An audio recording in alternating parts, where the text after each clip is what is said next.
How to freeze iPhone location without them knowing. Hello everyone, I am Bishaka and welcome to our channel. Now let's get right into the tutorial. First things first, go ahead and launch the settings application on your device and tap on privacy and security option there.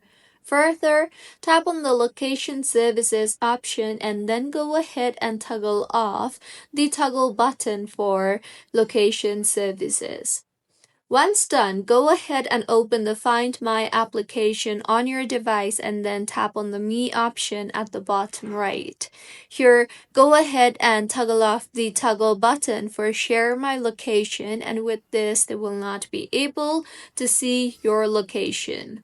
The next method is go back to settings and tap on privacy and security and then tap on the location services option.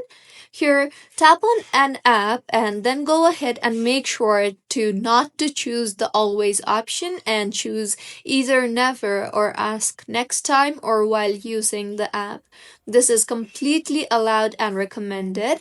Also make sure to toggle off the toggle button for precise location option you see there below the app.